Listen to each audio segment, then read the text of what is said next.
নমস্কার বন্ধুরা, আপনি জানেন কি মহাপুরুষরা কেন বলতেন যে যে জাগে সে পায়, যে ঘুমায় সে হারায়? আমরা প্রায়ই আমাদের পরিবারের প্রবীণদের থেকে শুনে আসছি যে সকালে তাড়াতাড়ি ওঠা উচিত। তারা আমাদের হাজারো উপকারিতার কথা বলেন। সকল মায়েরা তাদের সন্তানদের নিজেই সকালবেলা জাগিয়ে তোলেন, কিন্তু আমাদের নতুন প্রজন্ম রাতে দেরি পর্যন্ত জেগে থাকে এবং সকালে দেরি করে ওঠাকে ফ্যাশনেবল মনে করে। আসলে আমাদের পরিবারের লোকেরা যে কথা বলেন তার পেছনে গভীর আধ্যাত্মিকতা লুকিয়ে আছে। শুধু তাই নয়, বিজ্ঞানের দৃষ্টিতেও সকালে তাড়াতাড়ি ওঠা উপকারী। বিজ্ঞানও এটি সমর্থন করে, যা আমাদের পূর্বপুরুষরা আমাদের শিখিয়েছেন। ভোরের সময়কে ব্রহ্ম মুহূর্ত বলে। এই সময়ে আমাদের মন প্রকৃতির সাথে গভীরভাবে সংযুক্ত থাকে এবং যিনি ব্রহ্ম মুহূর্তে ওঠেন তার জীবনে সবকিছুই ইতিবাচকভাবে ঘটে। প্রতিদিন সকালে প্রার্থনা বা ধ্যান করা মানসিক শক্তি এবং সফলতা এনে দেয়। একটি কাহিনী প্রচলিত আছে যেখানে ব্রহ্ম মুহূর্তের রহস্য এবং এক বিশেষ ধ্যানের পদ্ধতির কথা বলা হয়েছে।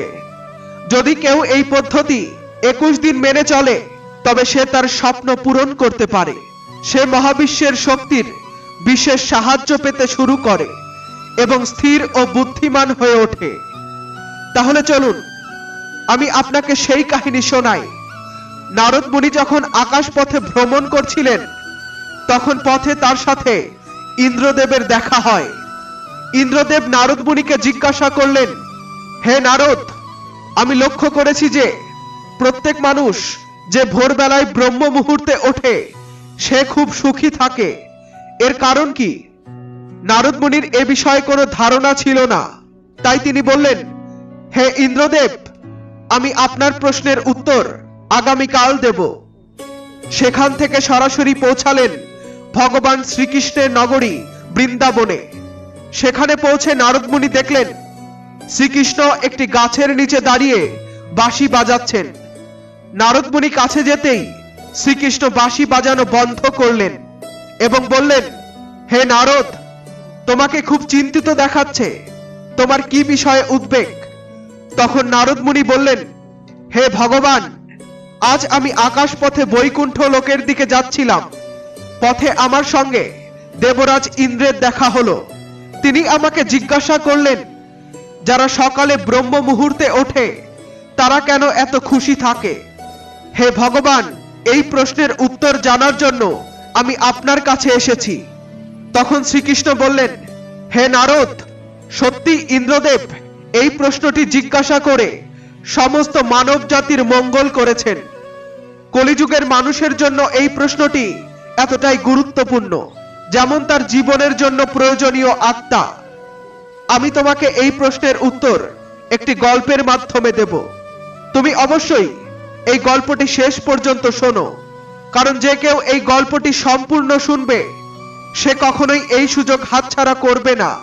ব্রহ্ম মুহূর্তের রহস্য জানলে জীবন বদলে যাবে। তখন নারদ বললেন, হে ভগবান, আপনি বলুন, আমি এই গল্পটি সম্পূর্ণ শুনব এবং সারা জগতে প্রচার করব। তখন শ্রীকৃষ্ণ গল্প বলা শুরু করলেন। একবার এক নগরে একটি ছেলে বাস করত। সেই ছেলে ভালো ছিল, কিন্তু তার এক খারাপ অভ্যাস ছিল যে সে অনেক দেরি পর্যন্ত ঘুমাতো। সকালবেলা তাকে জাগানোর জন্য অনেক চেষ্টা করা হতো, কিন্তু সবাই ব্যর্থ হতো। সেই ছেলে কখনোই সকাল 9টার আগে উঠত না। ছোটবেলায় পরিবার ভেবেছিল বড় হলে এই অভ্যাস বদলাবে, কিন্তু যখন বড় হতে লাগলো তার এই অভ্যাসটি আরো গভীর হতে লাগলো। পৃথিবী এদিক সেদিক হতে পারত, কিন্তু সেই ছেলে কখনোই তাড়াতাড়ি উঠতে পারত না। তার বাবা তার এই অভ্যাস নিয়ে খুবই বিরক্ত হয়ে পড়েছিলেন। সেই ছেলেটি অনেক নেতিবাচক শক্তির দ্বারা ঘিরে ছিল। সে সবার সাথে বিরূপ আচরণ করত এবং সারাদিন বিষণ্ণ থাকত। এর প্রভাব তার স্বাস্থ্যের উপরও পড়ছিল। যখন ছেলেটি জানতে পারল যে তার সকল বন্ধুই সফলতা অর্জন করেছে তখন সে আরো বেশি দুঃখ পেল। এবং ঈশ্বরকে দোষ দিতে শুরু করলো। সে বারবার বলতো, আমার কপাল খারাপ, কিন্তু তার বাবা ভালোভাবে জানতেন যে তার ব্যর্থতার পেছনের আসল কারণ কি।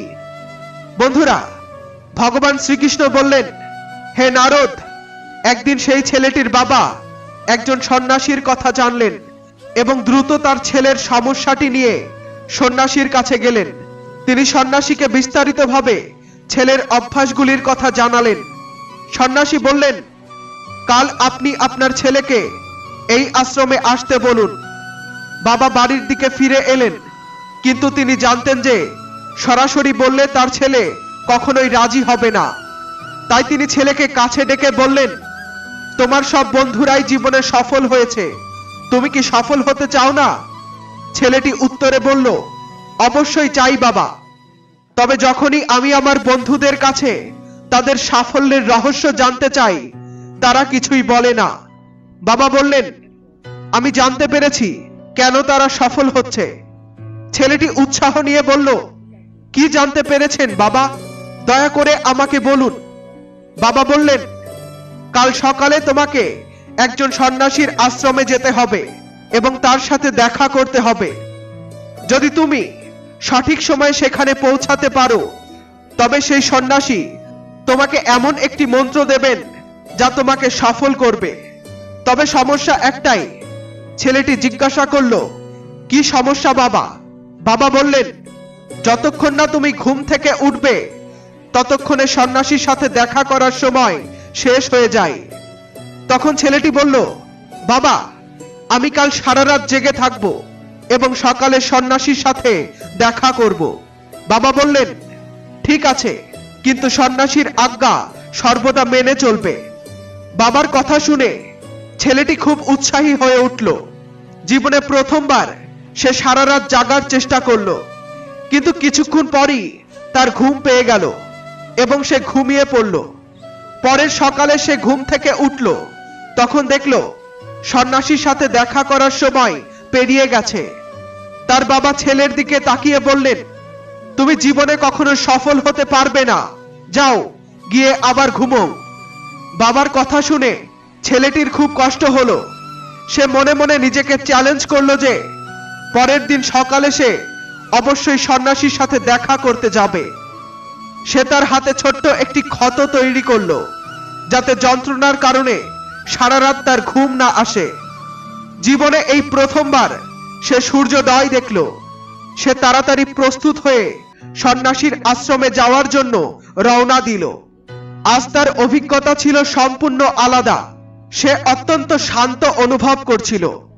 হাঁটতে হাঁটতে সে যখন আশ্রমে পৌঁছালো, দেখল সন্ন্যাসী এবং তার সমস্ত শিষ্য ধ্যানে বসে আছেন। ধ্যানের সময় শেষ হলে সে সন্ন্যাসীর কাছে পৌঁছে প্রণাম করলো এবং বলল, আপনার কাছে এমন কোন মন্ত্র আছে যা আমাকে সফল হতে সাহায্য করবে? দয়া করে আমাকে সেই মন্ত্রটি বলুন। আমিও আমার বন্ধুদের মতো সফল হতে চাই এবং একটি ভালো জীবন যাপন করতে চাই। সন্ন্যাসী মুচকি হেসে বললেন, ও, তাহলে তুমিই সেই ছেলে। তোমার বাবা আমার সাথে দেখা করতে এসেছিলেন এবং তোমার বিষয়ে আমাকে সব বলেছিলেন। আমি অবশ্যই তোমাকে সেই মন্ত্রটি দেব। তবে ছেলেটি তবে শব্দটি শুনেই একটু ঘাবড়ে গেল এবং বলল, তবে কি গুরুদেব? তখন সন্ন্যাসী বললেন, আমি তোমাকে মন্ত্রটি দেব, তবে পরবর্তী 21 দিন ধরে তোমাকে আমার সমস্ত নির্দেশ পালন করতে হবে। আমি তোমাকে সেই মন্ত্র 21 দিনের শেষে দেব। এই সময়কালে আমি যা করতে বলবো সেটি তোমাকে করতে হবে। যদি তুমি ব্যর্থ হও বা মাঝপথে তোমার সংকল্প ভেঙে যায়, তবে সেই মন্ত্রের কোনো প্রভাব থাকবে না। ছেলেটি দৃঢ় সংকল্পের সঙ্গে বলল, আপনার সমস্ত নির্দেশ মেনে চলতে আমি রাজি আছি। আমি আগামী 21 দিনের জন্য আপনার দাস। আপনি যা বলবেন আমি তাই করব। আমাকে শুধু সেই মন্ত্রটি জানতে হবে। সন্ন্যাসী বললেন, ঠিক আছে, কাল থেকে তোমার কাজ শুরু হবে। তুমি এই আশ্রমেই থাকবে। ছেলেটি আশ্রমে থাকার জন্য প্রস্তুত হয়ে গেল। সন্ন্যাসী বললেন, এখানে থাকতে হলে তোমাকে ব্রহ্ম মুহূর্তে উঠতে হবে। এবং অন্য শিষ্যদের মতো ধ্যান এবং তপস্যা করতে হবে। পাশাপাশি আশ্রমের কাজেও সহায়তা করতে হবে। মনে রেখো, এই সংকল্প যেন ভেঙে না যায়। ছেলেটি সন্ন্যাসীর কথায় সম্মতি দিল। পরের দিন থেকে তার কর্মের সূচনা হলো। এইবার সে দৃঢ় সংকল্প করেছিল, তবে 1 সপ্তাহ পার হওয়ার পর তার সংকল্প ভেঙে গেল। 8ম দিনে সে দেরি করে ঘুম থেকে উঠল। জেগে ওঠার পর সে বলল, কি ভয়ানক ভুল করেছি আমি। সে কাঁদতে কাঁদতে সন্ন্যাসীর কাছে গিয়ে বলল, হে গুরুদেব, আমার সংকল্প ভেঙে গেছে। এখন আমি হয়তো জীবনে কখনো সফল হতে পারবো না। সন্ন্যাসী তাকে সান্ত্বনা দিয়ে বললেন, আবার নতুন করে শুরু করো, আবার সংকল্প করো। ছেলেটি জিজ্ঞাসা করল, গুরুদেব, সকালে উঠতে হবে কেন? এখানে সবাই এত তাড়াতাড়ি কেন জাগে? সন্ন্যাসী তাকে ব্যাখ্যা করে বললেন, সকালে অর্থাৎ ব্রহ্ম মুহূর্তে জাগ্রত হওয়ার পেছনে এক গভীর বৈজ্ঞানিক কারণ রয়েছে। ছেলেটি বলল, দয়া করে আমাকে সেই বৈজ্ঞানিক কারণটি বলুন। সন্ন্যাসী বললেন, রাত্রি 4 প্রহরে বিভক্ত। প্রথম প্রহর হলো রুদ্রকাল, যা সন্ধ্যা 6টা থেকে রাত 9টা পর্যন্ত থাকে। দ্বিতীয় প্রহর হলো রাক্ষসকাল, যার সময়কাল 9টা থেকে 12টা পর্যন্ত স্থায়ী হয়। তৃতীয় প্রহর হলো গান্ধর্বকাল, যা রাত 12টা থেকে ভোর 3টা পর্যন্ত চলে। আর সর্বশেষ প্রহর হলো মনোহরকাল, যা ব্রহ্ম মুহূর্ত বা অমৃত বেলার নামে পরিচিত। এর সময় হলো ভোর 3টা থেকে 6টা পর্যন্ত, যেখানে 3টা 30 থেকে 5টা 30 পর্যন্ত সময় অত্যন্ত গুরুত্বপূর্ণ। এটি সেই সময় যখন পৃথিবীর সমস্ত নেতিবাচক শক্তি নিষ্ক্রিয় অবস্থায় থাকে এবং ইতিবাচক শক্তিগুলি সক্রিয় হয়। ব্রহ্ম মুহূর্ত অর্থাৎ দৈব সময়, এই সময়টিতে দেবতারা পৃথিবীতে বিচরণ করেন এবং যারা জাগ্রত থাকে তাদের উপর ইতিবাচক প্রভাব ফেলে। সন্ন্যাসী আরো বললেন, ব্রহ্ম মুহূর্ত এমন সময় যখন মানুষের মন সম্পূর্ণভাবে খালি থাকে এবং কোনো ধরনের চিন্তা ভাবনা থাকে না। এই সময়ে যদি কেউ বই খুলে পড়াশোনা করে, তবে সে সহজেই বিষয়টি মনে রাখতে পারে এবং তা দীর্ঘ সময়ের জন্য স্মৃতিতে থাকে। এই সময়টিতে আমরা সহজেই জ্ঞানকে বোঝার চেষ্টা করতে পারি। এই কারণেই আশ্রমের সব শিষ্য এবং পৃথিবীর অনেক জ্ঞানী মানুষ ব্রহ্ম মুহূর্তে উঠে পড়েন। প্রাচীনকালে আলোর কোনো উৎস না থাকায় মানুষ দিনের সমাপ্তি সূর্যাস্তের সাথে এবং দিনের সূচনা সূর্যোদয়ের সাথে করত। এইভাবেই মানব জীবন প্রকৃতির সাথে তাল মিলিয়ে চলত। তখন সেই ছেলেটি বলল, ঠিক আছে, আমি আগামীকাল থেকে আবার আমার সংকল্প শুরু করব, কিন্তু ব্রহ্ম মুহূর্তে উঠে কি কি করা উচিত? সন্ন্যাসী বললেন, আমি তোমাকে বলছি ব্রহ্ম মুহূর্তে কিভাবে শুরু করা উচিত। প্রথমেই ঘুম থেকে উঠে পা মাটিতে রাখার আগে মাটিকে প্রণাম করো। তারপর তোমার হাতের তালুর দিকে তাকাও এবং ঈশ্বরকে ধন্যবাদ দাও যে তিনি তোমাকে আজকের সূর্যোদয় উপভোগের সুযোগ দিয়েছেন। এরপর দৈনন্দিন কাজ এবং স্নান করার মাধ্যমে শুধু শরীরই নয়, মনেরও পবিত্রতা বৃদ্ধি পায়। স্নানের পর ধ্যানের প্রক্রিয়া শুরু হয়। ব্রহ্ম মুহূর্তে ধ্যানের এই প্রক্রিয়া 21 দিন পর্যন্ত চলতে থাকে। এই পদ্ধতিটি তখন ব্যবহার করা হয় যখন আপনি নিজের কোনো মনোবাসনা পূর্ণ করতে চান। এটি এমন একটি সময় যখন ব্যক্তি নিজের আজ্ঞাচক্রকে সক্রিয় করার কাজ করেন। সন্ন্যাসী আরো বললেন, আজ্ঞাচক্রটি 2টি ভ্রুর মাঝখানে অবস্থিত এবং এটি সংকল্পের স্থান হিসেবে বিবেচিত। এই চক্রের উপরে মনোযোগ কেন্দ্রীভূত করে নিজের ইচ্ছাকে বারবার উচ্চারণ করলে 21 দিনের মধ্যে তা পূর্ণ হতে শুরু করে। যদি তোমার মনে কোনো অপূর্ণ ইচ্ছা থাকে এবং তুমি তা পূর্ণ করতে চাও, তবে প্রথমে সেই ইচ্ছাটির ব্যাখ্যা করো এবং ঠিক করো তোমার কি প্রয়োজন। এরপরে ধ্যানের প্রক্রিয়াটি শুরু করো। ব্রহ্ম মুহূর্তে স্নানের পর এমন একটি স্থানে বসো যেখানে বাতাসের প্রবাহ আছে। ধ্যানে বিশুদ্ধ বায়ুর উপস্থিতি অপরিহার্য। জ্ঞান মুদ্রায় সোজা মেরুদণ্ড রেখে বসো, ঘাড়ও সোজা রাখো। সুখাসনে উভয় হাত হাঁটুর উপর রেখে চোখ বন্ধ করো। হাতের মুঠো বন্ধ করে 2-3 মিনিট পর্যন্ত শান্ত থাকো।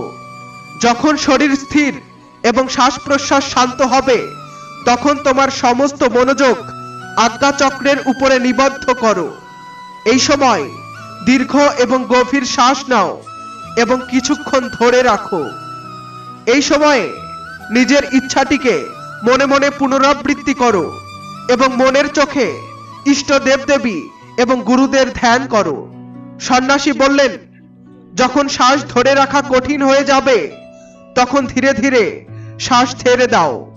নাক দিয়ে শ্বাস নাও এবং মুখ দিয়ে ছেড়ে দাও। এই প্রক্রিয়াটি প্রতিদিন 3 থেকে 4 বার পুনরাবৃত্তি করো। এভাবে নিয়মিত ধ্যান করলে তোমার ইচ্ছা অবচেতন মনে পৌঁছে যাবে এবং তা পূর্ণ হওয়ার পথ প্রশস্ত করবে। এই প্রক্রিয়াটি ইচ্ছা পূরণকে ত্বরান্বিত করে, আজ্ঞাচক্র সক্রিয় হয় এবং আমাদের সংকল্পকে পূর্ণ করতে সাহায্য করে। শ্বাস ধরে রাখার সময় শরীরে এক ধরনের আপৎকালীন পরিস্থিতি তৈরি হয়, যা আপনাকে অপ্রয়োজনীয় চিন্তা থেকে বিরত রাখে এবং মনোযোগ বাড়ায়। এভাবে মনোবাসনা অবচেতন মনের গভীরে পৌঁছে যায়। ব্রহ্ম মুহূর্তে ঈশ্বরের বিশেষ কৃপা থাকে এবং যে কেউ যদি এই সময় নিজের ইচ্ছাকে পুনরাবৃত্তি করে, তবে তার ইচ্ছা দ্রুত পূর্ণ হয়। এভাবে সন্ন্যাসী সেই ছেলেটিকে ব্রহ্ম মুহূর্তের গুরুত্ব সম্পর্কে জানান। পরবর্তী 21 দিন ধরে সেই ছেলেটি মনোযোগ সহকারে এই প্রক্রিয়া অনুসরণ করল। এই প্রক্রিয়া তাকে খুবই শৃঙ্খলাবদ্ধ এবং শান্ত স্বভাবের মানুষে পরিণত করল। 21 দিনের সংকল্প পূর্ণ করার পর সেই ছেলেটি খুশি মনে সন্ন্যাসীর কাছে এসে বলল, হে গুরুদেব, আমি 21 দিনের সংকল্প পূর্ণ করেছি। এখন আমাকে সফলতার মন্ত্র শিখিয়ে দিন। তখন সন্ন্যাসী হাসতে হাসতে বললেন, গত 21 দিন ধরে যে সাধনা তুমি করেছো, সেটাই তোমার সফলতার মন্ত্র। যারা ব্রহ্ম মুহূর্তে উঠে সঠিকভাবে ধ্যান করেন, তারা কখনো ব্যর্থ হন না। এখন তোমার কাছে ব্রহ্ম মুহূর্তের রহস্য উদ্ঘাটিত হয়েছে। সারা জীবনের জন্য এটি অনুসরণ করো। তাতে তুমি জীবনের লক্ষ্য এবং সফলতা উভয়ই অর্জন করবে। ছেলেটি সন্ন্যাসীকে ধন্যবাদ জানিয়ে সারা জীবনের জন্য ব্রহ্ম মুহূর্তের নিয়ম মেনে চলার প্রতিজ্ঞা করল। বন্ধুরা, এখন নিশ্চয়ই আপনি বুঝতে পেরেছেন যে ব্রহ্ম মুহূর্ত কি এবং তার গুরুত্ব কতখানি। তখন নারদজি বললেন, হে প্রভু, এখন আমি ব্রহ্ম মুহূর্তের পূর্ণ জ্ঞান অর্জন করেছি। একথা বলে নারদজি ভগবান শ্রীকৃষ্ণকে ধন্যবাদ জানালেন এবং ইন্দ্রদেবের কাছে গিয়ে এই জ্ঞানের পুরোটা দিলেন। বন্ধুরা, যদি আপনিও আমাদের প্রাচীন এই প্রথাকে জীবনে গ্রহণ করেন, তবে নিশ্চিতভাবেই আপনার জীবনও সাফল্যের পথে এগিয়ে যাবে। ভাবনা বজায় রাখা অত্যন্ত গুরুত্বপূর্ণ। ব্রহ্ম মুহূর্তের সময়কে বিশেষত আমাদের শাস্ত্রে গুরুত্বপূর্ণ বলে বর্ণিত হয়েছে এবং এই সময় ধ্যান করার প্রচুর উপকার রয়েছে। ব্রহ্ম মুহূর্তে নেতিবাচক চিন্তা থেকে দূরে থাকা উচিত, কারণ এটি অত্যন্ত শুভ সময় হিসেবে বিবেচিত হয়।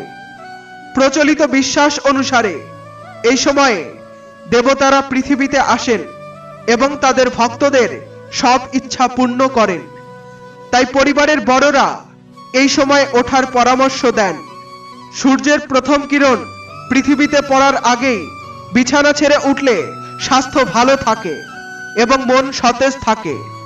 ব্রহ্ম মুহূর্ত একটি সময়ের পরিসর, যা মানুষের শরীরকে অনেক উপকারের পাশাপাশি ঐশ্বরিক আশীর্বাদ দেয়। এই সময় ধ্যান করা অত্যন্ত ফলপ্রসূ, কারণ তখন পরিবেশ এবং মন শান্ত থাকে। এই সময় পূজা বা সাধনা করলে তার আরো বেশি উপকারী মনে করা হয়। জ্যোতিষ মতে ব্রহ্ম মুহূর্তে পড়াশোনা করলে বিষয়বস্তু মস্তিষ্কে ভালোভাবে ধরে রাখা যায় এবং বিদ্যার দেবীর আশীর্বাদ লাভ হয়। এছাড়া বলা হয় যে যারা এই সময় ওঠেন তাদের বাড়িতে দারিদ্রতা থাকে না এবং দেবী লক্ষ্মী সন্তুষ্ট থাকেন। এই সময় ঘরের পবিত্রতা বজায় রেখে দেবী লক্ষ্মীর পূজা করা উচিত, যা ঘরে শুভ শক্তি নিয়ে আসে। ধর্মীয় বিশ্বাস অনুসারে ব্রহ্ম মুহূর্তে নেতিবাচক চিন্তা এড়ানো উচিত, কারণ এগুলো ঘরের পরিবেশ এবং মনের শান্তি বিঘ্নিত করে এবং সমস্যার সৃষ্টি করে। সুতরাং এই সময়ে ইতিবাচক ভাবনা বজায় রেখে নিজেদের জীবনকে আরো শান্ত এবং সফল করে তুলুন। ধর্মীয় গ্রন্থ অনুযায়ী ব্রহ্ম মুহূর্ত সেই সময় যখন দেবতারা পৃথিবীতে আগমন করেন এবং তখন সব ধর্মীয় স্থানের দরজা খুলে দেয়া হয়। ব্রহ্ম মুহূর্ত বলতে ভোর 4টার পরের সময় বোঝায়, যখন ঈশ্বরের অবস্থান থাকে। ধর্মীয় গ্রন্থের মতে এটি সেই মুহূর্ত যখন দেবতারা পৃথিবীতে নেমে আসেন এবং ধর্মীয় স্থানের দরজা খুলে যায়। ব্রহ্ম মুহূর্তে দেবতাদের প্রণাম জানানো হয় এবং তাদের স্নান করিয়ে প্রতিষ্ঠা করার বিধান রয়েছে। গবেষণায় বলা হয়েছে যে ভোরে ওঠার ফলে আমাদের শরীর এবং মন দুই সুস্থ থাকে এবং শরীরে শক্তির সঞ্চার হয়। এই কারণেই আমাদের প্রাচীন সংস্কৃতিতে সকালবেলা ওঠার সময় নির্ধারিত করা হয়েছে। ব্রহ্ম মুহূর্ত মানে রাত্রির শেষ প্রহর এবং সূর্যোদয়ের প্রায় 1.5 ঘন্টা আগে। সূর্যোদয়ের 4 প্রহর আগে ব্রহ্ম মুহূর্তে জাগ্রত হওয়া উচিত। এই সময়ে ঘুমানো শাস্ত্র বিরুদ্ধ। ব্রহ্ম বলতে সর্বোচ্চ সত্য বা পরমাত্মা এবং মুহূর্ত বলতে উপযুক্ত সময় বোঝানো হয়। রাত্রির শেষ প্রহর অর্থাৎ ভোর 4টা থেকে 5টা 30 মিনিটের সময়কে ব্রহ্ম মুহূর্ত বলা হয়েছে। ব্রহ্ম মুহূর্তে ওঠা আমাদের জীবনের জন্য খুবই উপকারী। এতে আমাদের শরীর সুস্থ থাকে এবং সারাদিন সতেজতা বজায় থাকে। সূর্যোদয়ের আগে উঠলে উন্নত স্বাস্থ্য এবং রত্ন লাভ হয়। তাই জ্ঞানীরা এই সময়টিকে নিরর্থক নষ্ট করবেন না। প্রাতে উঠলে স্বাস্থ্য, বল, সুখ, দীর্ঘায়ু এবং বীরত্ব অর্জন হয়। আমাদের আচার্য এবং মুনিগণ এই মুহূর্তের বিশেষ গুরুত্ব জানিয়েছেন। তাদের মতে এটি ঘুম থেকে ওঠার সর্বোত্তম সময়। ব্রহ্ম মুহূর্তে ওঠার ফলে সৌন্দর্য, শক্তি, বিদ্যা, বুদ্ধি এবং স্বাস্থ্য লাভ হয়। ব্রহ্ম মুহূর্তে তমগুণ এবং রজগুণের পরিমাণ খুব কম থাকে। এই সময়ে সত্যগুণের প্রভাব বেশি থাকে। তাই এই কালে খারাপ মানসিক চিন্তাধারা সাত্ত্বিক এবং শান্ত হয়ে যায়। আয়ুর্বেদের মতে এই সময়ে প্রবাহিত হওয়া বাতাস চাঁদের থেকে প্রাপ্ত অমৃত কণার সাথে মিশ্রিত হওয়ায় আমাদের স্বাস্থ্যের জন্য অমৃতের তুল্য হয় এবং একে বীর বাতাস বলা হয়। এই সময়ে ভ্রমণ করলে শরীরে শক্তির সঞ্চার হয় এবং ত্বকে দীপ্তি আসে। যখন আমরা ভোরবেলা ঘুম থেকে উঠি তখন এই অমৃতময় বাতাস আমাদের শরীরকে স্পর্শ করে, যার ফলে আমাদের দেহে তেজ, বল, শক্তি, সজীবতা এবং মেধার সঞ্চার হয় এবং মন আনন্দিত ও শান্ত থাকে। এর বিপরীতে গভীর রাত পর্যন্ত জেগে থাকা এবং দেরি করে ঘুম থেকে ওঠার কারণে আমরা এই উপকারী বাতাসের স্পর্শ পাই না, যা শারীরিক ও মানসিক স্বাস্থ্যের ক্ষতি করে। ব্রহ্ম মুহূর্তে স্নান করা সর্বোত্তম ফল দেয়। স্নান করার সময় যদি ব্রহ্ম বা পরমাত্মার ধ্যান করা হয় তবে এটি ব্রহ্ম স্নান নামে পরিচিত এবং দেব নদীগুলির স্মরণ করলে এটি দেব স্নান নামে পরিচিত হয়। বন্ধুরা, আশা করি আপনাদের এই ভিডিওটি ভালো লেগেছে। ভিডিওটি দেখার জন্য আন্তরিক ধন্যবাদ। আমাদের চ্যানেলে নতুন হয়ে থাকলে অবশ্যই চ্যানেলটি সাবস্ক্রাইব করে রাখুন। ফিরে আসছি পরবর্তী কোনো ভিডিও নিয়ে। ততক্ষণ পর্যন্ত আমাদের সাথে জুড়ে থাকুন।